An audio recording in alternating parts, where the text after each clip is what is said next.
संधि सह भगवम इच्छा करेणम संधि सह भगवम इच्छा करेणम संधि सह भगवम निवान कल्याणगस्स अनुत्तर पवयनस्स श्री उत्तरायण सुयदेवस्स अर्हनाय वठ्योमि पूज्य में अराहनम सव भाव पगासनम सव पाव मोयनम सव मंगल कारगम सव कल्याण कारगम तव पसायाय तव पसायाय तव पसायाय वंधमानं शरणं पवज्जामि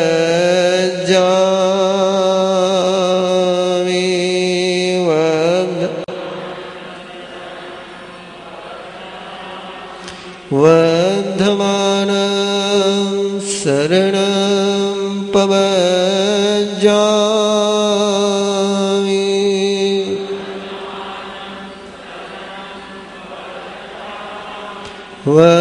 वंधमानं शरणं पवज्जामि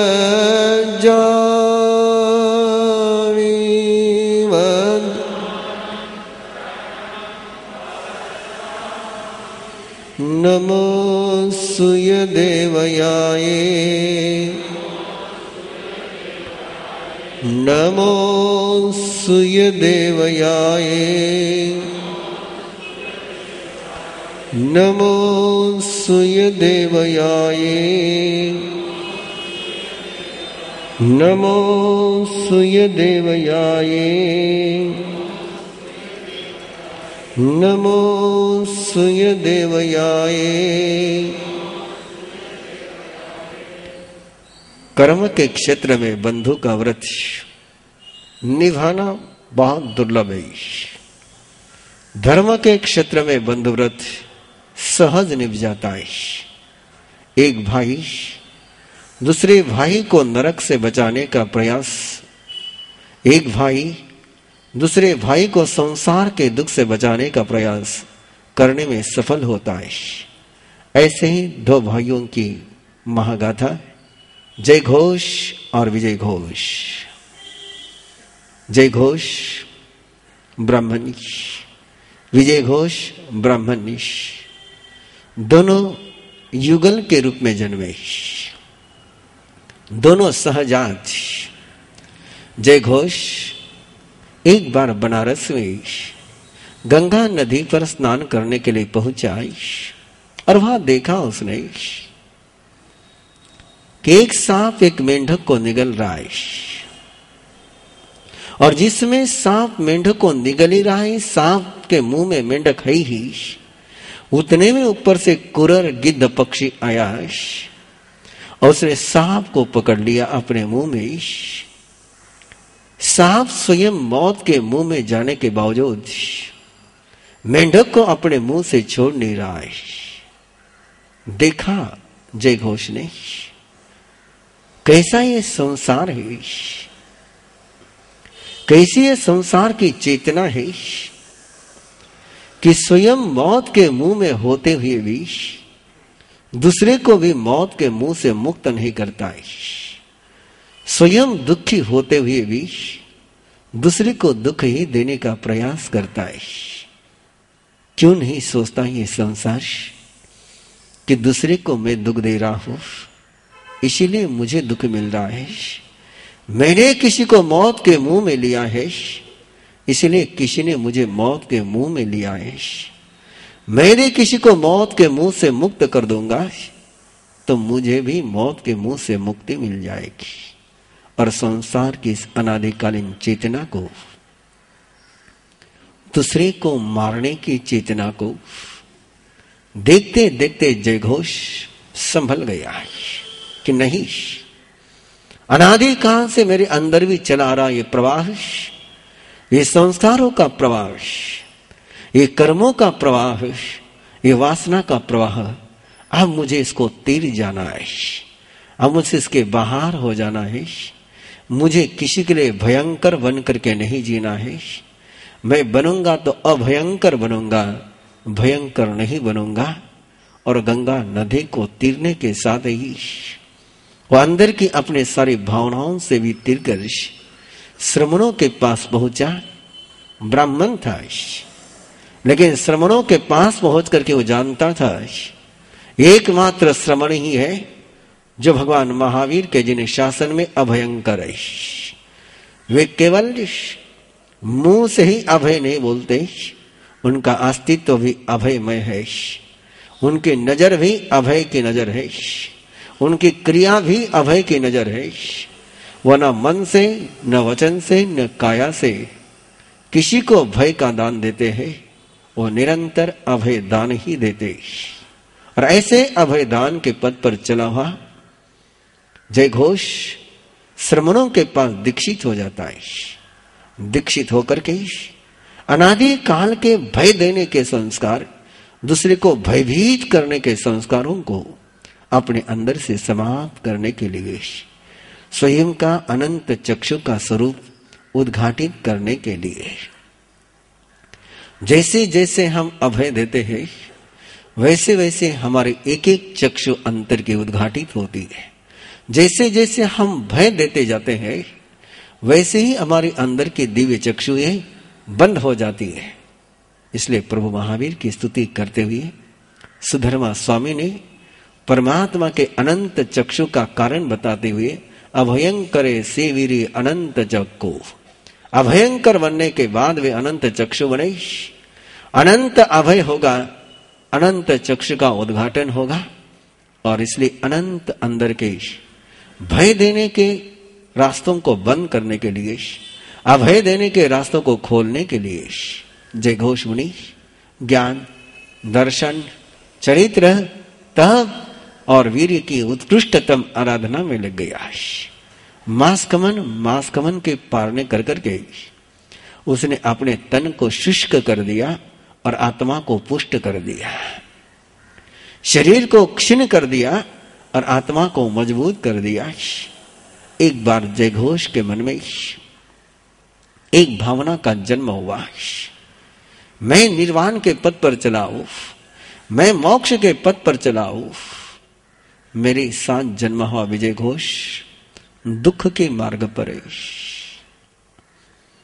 हम 7 जन्मे हैं, क्यों नहीं हम 7 में मोक्ष के मार्ग पर चले। और जय घोष मुनि के मन में एक संकल्प का जन्म हुआ कि मैं विजय घोष को भी इस कल्याणकारी पद पर ले आऊं, इस मंगलकारी पद पर ले आऊं, इस परमात्मा बनाने वाले मार्ग पर ले आऊं। और जय घोष बनारस नगरी में पहुंचने लग गया पारने के लिए। विजय घोष के आंगन में पहुंचा, अपने ही सहजात के आंगन में पहुंचा। विजय घोष यज्ञ कर रहा था, बहुत बड़ा यज्ञ चल रहा था, बहुत सारे ब्राह्मण आए हुए थे। जय घोष को वहां देख करके कि शरीर क्षीण हो चुका था, दुर्बल हो चुका था। रूप से जुड़े हुए व्यक्ति रूप बदलते ही रिश्ते को भूल जाते। चेहरे के आधार पर जुड़े हुए व्यक्ति चेहरे बदलते ही भावों को भूल जाते हैं। सत्ता के आधार पर जुड़े हुए व्यक्ति सत्ता जाते ही बिछुड़ जाते हैं। धन के आधार पर जुड़े हुए व्यक्ति धन जाते ही बिछुड़ जाते हैं। केवल चेतना के आधार पर जुड़े हुए व्यक्ति बाहर के सारे परिवर्तनों के बावजूद जुड़े ही रहते हैं। विजय घोष अपने भाई को पहचान न सका और विजय घोष ने कहा, ओ श्रमंश, यहां का भोजन, यहां का आहार तुम्हारे लिए नहीं, तुम यहां से चले जाओ। यहां का आहार केवल ब्राह्मणों के लिए। और तब जय घोष ने कहा कि मुझे आहार की आवश्यकता है, इसलिए मैं बोल रहा हूं, ऐसा मत समझ। मुझे भोजन चाहिए, इसलिए मैं बोल रहा हूं, ऐसा मत समझ। मैं तुझे पाप कर्म से मुक्त करने के लिए जो कह रहा हूं उसको सुन। तो किसे ब्राह्मण कह रहा है? तो किन अब्राह्मणों को ब्राह्मण समझ रहा है? किस मिथ्या यज्ञ में तो उलझा हुआ है? जिस यज्ञ का स्वरूप आत्म चेतना का जागरण करना है, अंतर की ही ज्योति को जगाने का है, अंतर के ही कर्मों को जिसमें आहुति देनी है, वहां तो दूसरों की आहुति देकर के क्यों स्वयं भविष्यमान बन रहा है? आज तो दूसरों की आहुति देगा, कल दूसरे तेरी आहुति देंगे। आज तो दूसरों को आग में जलाएगा, कल दूसरे भी तुझे आग में जलाएंगे। ऐसी बाहर की आग को प्रदीप्त करने वाले जाति कुल के अभिमान के मद में मस्त है, ज्ञान से विहीन ये ब्राह्मण नहीं, ये यज्ञ नहीं। असली ब्राह्मण का स्वरूप, असली यज्ञ का स्वरूप जय घोष ने विजय घोष को बताया। कौन समर्थ होता है स्वयं का उद्धार करने के लिए और दूसरे का उद्धार करने के लिए? कौन समर्थ होता है स्वयं को सुखी करने के लिए और दूसरे को सुखी करने के लिए? कौन स्वयं प्रकाशमान होता है और दूसरे को भी प्रकाशमान कर सकता है? उसको जय घोष ने ब्राह्मण कहा, उसको परमात्मा ने ब्राह्मण कहा। जो स्वयं अंधा हो दूसरे को अंधा करे वो ब्राह्मण नहीं। जो स्वयं सोया रहे दूसरे को सुला दे वो ब्राह्मण नहीं। जो स्वयं भोगी बने औरों को भी भोगी बनाए वो ब्राह्मण नहीं। जो स्वयं योगी बने औरों को भी योगी बनाए। ऐसे ब्राह्मण बनने के लिए, प्रभु के सच्चे ब्राह्मण बनने के लिए आओ पेज नंबर 98। महान कुल संभुवो आसी विपो महायसो जय जम जनमी जय घोषित इंद्रिय गमनि गाई मग्गामी महामुनि गमनुगम म्रियन्त पत्तो वनरसिंहपुरी वनरसिए बहिया उज्जैनमि मनोरमे फासोये सिंज संतान तत्वा समुआ गए अहतेनेव कालेनम पुरीयत तमाने विजयो सेति नामेनम जन्नम जयैवेयवि अहसे तथन गरे मासखमन परने विजय घोष सजन्नमी भिक्खसठावुवट समुवठियंतहिं संतम जाय गोपणी से आए नहुदहामि ते भिक्खु जाया ही अनवो जय व्यय विभु जन्नठाये जे दिया जोय संगय विहु जय जय धम्मन जे समता समधतुम परम परमेवय तेसिम अन्नमिनं देयम् सो तथा एवं परिसिद्धो जायगेन मामुनि न विरुद्धो न वितुष्टो उत्तमठः नठपन हिवो वा न विनिवानाय वा तेसि विमोकनठाये न विजानासि व्ययमुहं न विजन्नानं जमुहं न खातनं मुहं जम च धम्मानवामुहं जे समता समधतुं परम परमेवय न ते तुम वियानसि अह जानसि तो भन तसख्येव पमोखं च अचयन्तो तहिं दिवो सपरिसो पंजलि होम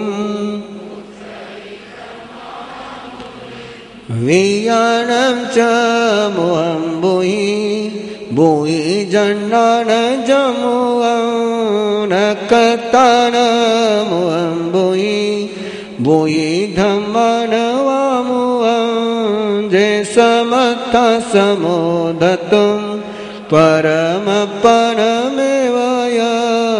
हेयं मे संशयं सवं साहुकः सुपुच्छिवो अग्निहुत मुहावेया जन्नठिवेय सामुहं नखतानमुहं चंदो धम्माणं जहाँ चंदं गहाइया चिट्टन्ति पंजलि उड़ा वंदमान उत्तमं मन हरिणो जनग जनवाई विजामहरस मूढ़ सज्जाय तवसा भासा छन्ना इव गिनो जेलोये बंबनो अग्गिवा महिवो जहा सया कुशल संदिटम जो न सज्जई आगन्तुं पवयन्तो न सोयई रमई अजवयनं तमुयमुममाणं जायरुवं जामटं निधन्तमलं रागदोष भयायं तमुयमुममाणं तस्सपाणे वियान् तवसीयं किसं दन्तम् अवजीयमंससोनियं सुवयं पत्तनिवानम् तस्सपाणे वियानित् संगहेन च थावरे जो न हिंसा इति वियेन कोहावाजयिवा हसा लोहावाजयिवा भया मुसं न वयई जो चित्तमन्तं चित्तं वा अपं वा जयिवा बहुं न गिन्नयि अदत्तं जे तं वयमुममाणं दिवमानुसतेरि जो न शिवई मे गुणं मनसा कायवकेनं तं वयमुमं जहाँ पोमं जले जायं नोवलिपैवारिणा एवमलितो कामेयम् अल्लुलुयं मुहाजीवीम् अनगरम किंचनं असंसत्तं गीयते सु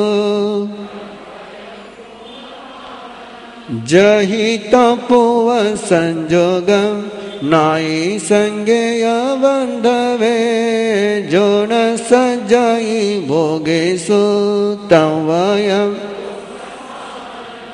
पशुबन्धा संववेया जट्टं च पवकमुना न तं तायन्ति दुःशीलम् न विमुण्ड्येन समनो न ओंकारेण बम्भनो न मुनिरन्नवासेन कुशचेरेण न तावसो समयाए समनो होई बंब चेरेण बंबनो नानेण यमुनि होई कमुना बमन होई कमुना होई खतिओ आई सो कमुना होई ये पाऊ करे बुधे जही होई सिनायवो सव कम विनिमुकम एवं गुण समाउता जे भवन्ति दिवोत्तमा ते समताउ सुधतुम परम परमेव एवं तु संशये छिन्ने विजय घोषे अवमने समुदाय तवो तम तु जय घोषम तुठे विजय घोषे इन मुदाओ कयंजलि महानतम जाभूयम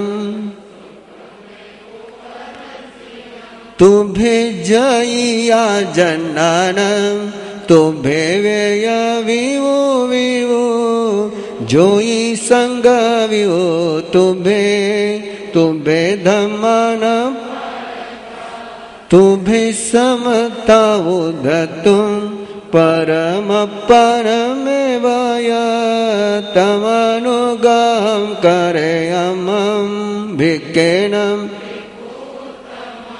न कजमज भिक्खेन क्षिपं निखम सुदिया मा भमीसि भयावटे घोरे संसारस उवले वो होई भोगेसु अभोगी नोवली पाई भोगी भमई संसारे उल्लो सुखो यदो छुड़ा गोलया मटिया मया दोवी आवड़िया कुडे एवं लगन्ति दो मेहा जेनरा कमलालसा विरताओ न लगन जान से सुख को गोलाय एवं से विजय घोषे जय घोष शांतिये अनगार सनिकंत धम्मं सोचानुत्तरं कविता पूवकं मायिं जय घोष विजय घोषा सिद्धिं पत्ता जय घोष विजय घोषा सिद्धिं तिबिवेति जन्नैजम नामम पंचविशम अध्ययनम संपूर्णम। कैसे बंधुव्रत निभाया जय घोष विजय घोष के आंगन में पहुंचकर जब भिक्षा के लिए इनकार होता है तो बिल्कुल सहजता से कहता है कि जानो तुम यदि जानते हो तो बताओ, तुम यज्ञ कर रहे हो लेकिन यज्ञ का मुंह क्या है जहां से यज्ञ में प्रवेश किया जा सके। जन्नानम मुहम, यज्ञ का मुंह क्या है तुम जानते हो तो बताओ।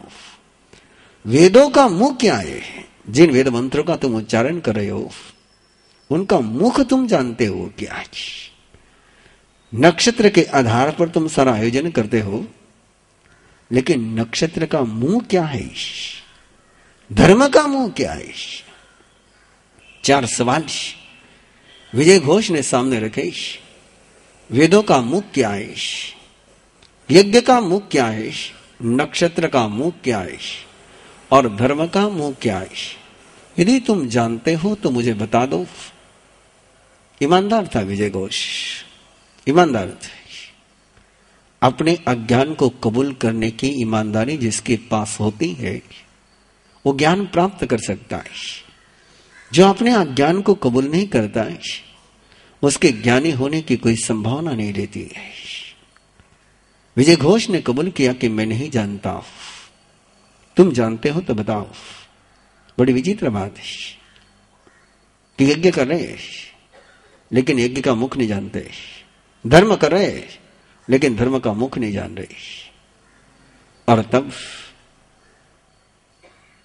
जय घोष ने जो उत्तर दिया उनके शब्दों के आधार पर शायद उलझ जाएंगे, लेकिन शब्दों का जो अप्रसिद्ध अर्थ है वो यदि ध्यान में आ गया तो बिल्कुल पक्की बात हो जाएगी। 16वीं गाथा है, अग्निहुत मुहावेया जन्नठी वेयसा मुहम नक्षतान मोहम चंदो धम्मानम कासो मोहम। अग्निहोत्र ये वेद का मुख है। अब अग्निहोत्र कहते हैं अपने दिमाग में आ जाएगा तो फिर तो अग्निहोत्रम जुहात स्वर्ग कामक, फिर अग्निहोत्र कोई वेद का मुख का है नहीं। यहां पर वो अग्निहोत्र नहीं है, यहां तो अग्निहोत्र वो है तो जीवो जोई जीवो ठानम, तप की ज्योति जिसमें जलती है और जो आत्मा ज्योति का स्थान बनता है उस तप की ज्योति को जलाने वाला अग्निहोत्र है। बाहर के अग्निहोत्र से अंदर में उजाला हो नहीं सकता है, बाहर के अग्निहोत्र से अंदर के ज्ञान का उजाला हो नहीं सकता। अंधे के हाथ में कितने ही दिए दिए तो भी उसके लिए दिया अंधेरे के समान ही होता है। बाहर का यज्ञ नहीं, अंतर का अग्निहोत्र और यज्ञार्थी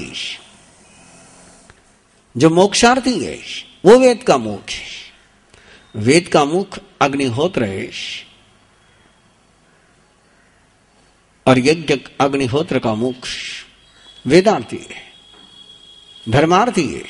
जन्नठी वेसा मुहम, जो यज्ञ का अर्थी है, जो मोक्ष जाने की इच्छा रखता है, जो मुक्त होने की भावना से काम करता है, जो दूसरे को भी मुक्त करता है और स्वयं भी मुक्त होने की कल्पना रखता है, संकल्प रखता है, वही वेद का मुख है, वही जान सकता है। जो मुक्त होने की भावना नहीं रखता वो कभी जान नहीं सकता है। नक्षत्र का मुख चंद्रमा है और धर्म का मुख काश्यप है। भगवान ऋषभदेव या भगवान महावीर दोनों ही काश्यप गोत्री है। भगवान ऋषभदेव और भगवान महावीर ये दोनों ही धर्म के मुख है। जैसे चंद्र को बाकी ग्रह उसके परिवृत रहते हैं, वैसे ही परमात्मा के चारों ओर जो मोक्ष में जाने के इच्छुक है वो वंदमान नमस्कार करते हुए रहते हैं।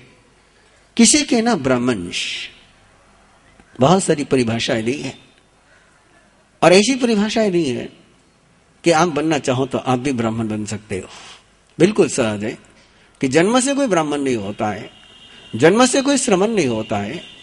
जो भी होता है वो अपने जीवन शैली के आधार पर होता है। अपने लाइफ स्टाइल से कोई ब्राह्मण हो सकता है, अपने लाइफ स्टाइल से कोई क्षत्रिय हो सकता है, अपने लाइफ स्टाइल से कोई वैश्य भी हो सकता है, कोई शूद्र भी हो सकता है। ब्राह्मण किसको कहते हैं?